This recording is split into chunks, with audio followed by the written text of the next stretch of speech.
Salut à tous! Dans la série Vie ma vie d'entrepreneur, aujourd'hui je te parle de mon appel de vente raté parce que on parle trop souvent de tout ce qui se passe bien dans la vie d'un entrepreneur et on oublie souvent ou on occulte ce fait qu'il y a quand même pas mal de choses que l'on peut rater, échouer en tant qu'entrepreneur et je trouve que c'est ça qui nous rend meilleurs.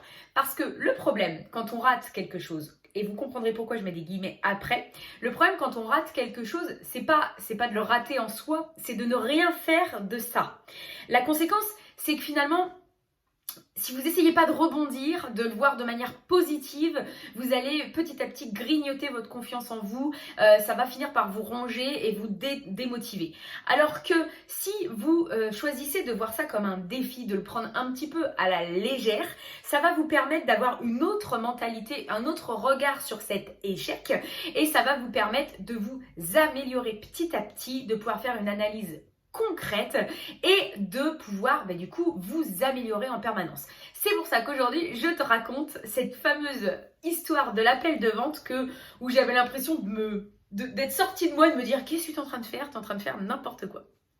Donc, j'ai eu un appel de vente il y a quelques semaines de ça, appel donc j'étais contente, ça avait un rendez-vous de quelqu'un que je connaissais pas pour un accompagnement. Donc, tout se passait super bien, elle m'expliquait sa situation, j'avais vraiment bien compris ses besoins, j'avais bien reformulé ce qu'elle voulait, tout se passait bien. Et à un moment donné, je ne sais pas ce qui s'est passé, il a fallu que j'explique du coup en quoi consistait mon offre, et là, je me suis enlisée dans les explications, je me suis perdue dans l'explication, ça a été brouillon, alors pas horrible, hein, mais moi, à l'intérieur de moi, je me suis dit, ça y est, tu l'as perdu. Je me voyais là, en train de me regarder parler au téléphone et de dire arrête là, t'as fait n'importe quoi. En fait, je me suis perdue dans mes explications, donc résultat, je pense que je l'ai embrouillé plus que je lui ai apporté de la clarté. Je pense que ça lui a donné une sensation de c'est un peu compliqué son truc. Bref, du coup, quand j'ai raccroché, je me suis dit game over, j'ai perdu. Franchement, c'était ça.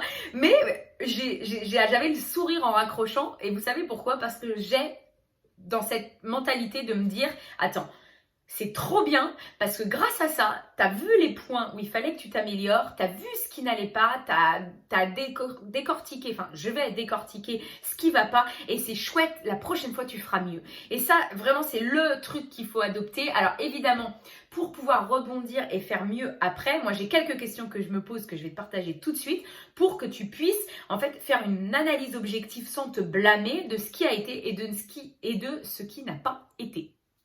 Alors déjà, la première question, qu'est-ce qui a été bien? Oui, ça c'est bon pour le moral, c'est important de commencer comme ça. Qu'est-ce que tu as réussi? Donc là, moi j'étais contente parce que j'avais bien compris son besoin, j'avais bien réussi à reformuler. Et un truc qui était bien, c'est que je me suis dit, mon accompagnement aurait complètement collé puisqu'elle avait un projet en fait de création, non pas un projet de création, un projet de développement de son projet ça collait complètement avec une de mes parties de mon accompagnement pour l'aider à se structurer et pour qu'elle fasse tout étape par étape et qu'elle soit dans l'ordre. Donc ça, c'était cool, c'était un contact qualifié. Ça, c'est le côté positif. On l'a vu, on s'est fait du bien au moral, on passe à la deuxième question. Qu'est-ce qui aurait pu être mieux? Et pourquoi? Donc qu'est-ce qui aurait pu être mieux et pourquoi? C'est la deuxième question qu'il faut que vous vous posiez. Qu'est-ce que j'aurais pu mieux faire? J'aurais pu mieux décrire mon offre pour qu'elle puisse être claire aux yeux de mon client. J'aurais pu aussi, parce que j'ai peut-être abandonné trop tôt, j'aurais peut-être pu essayer de rattraper le coup, en fait, lui redemander est-ce que tu as compris ce que je voulais, est-ce que ça correspond, peut-être lui reposer des questions. La troisième question, qu'est-ce que j'ai appris de ça? Alors ça, moi j'ai appris, je me suis rendu compte que finalement mon offre, elle était pas assez précise, mais parce qu'en fait elle était pas assez précise dans ma tête, c'était pas assez clair. J'ai appris aussi qu'il fallait pas forcément rentrer dans les détails. Je le savais, mais du coup, je l'ai mal fait et que finalement, il faut mieux s'alléger dans l'explication de son offre, quitte à répondre aux questions après, mais ne pas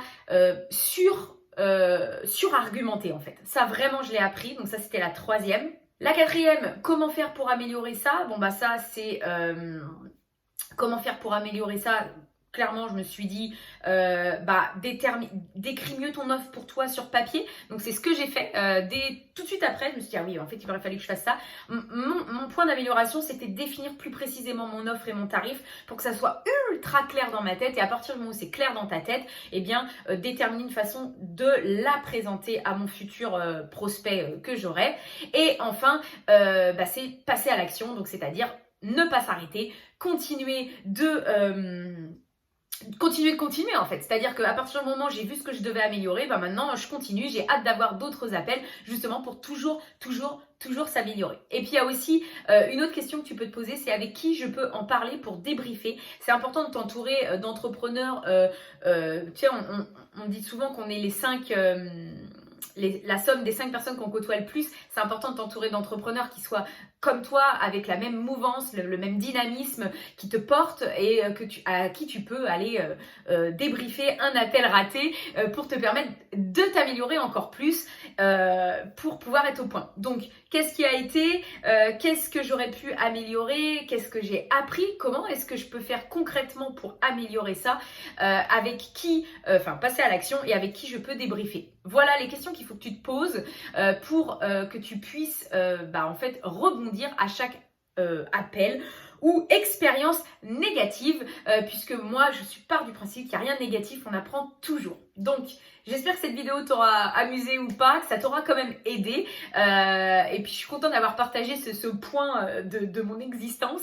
On se retrouvera dans d'autres vidéos pour cette série Vie ma vie d'entrepreneur. En attendant, si tu as besoin d'accompagnement, de formation sur la fixation d'objectifs ou quoi, je mets toutes les infos en description. Et puis je te dis à bientôt pour une prochaine vidéo. Bye!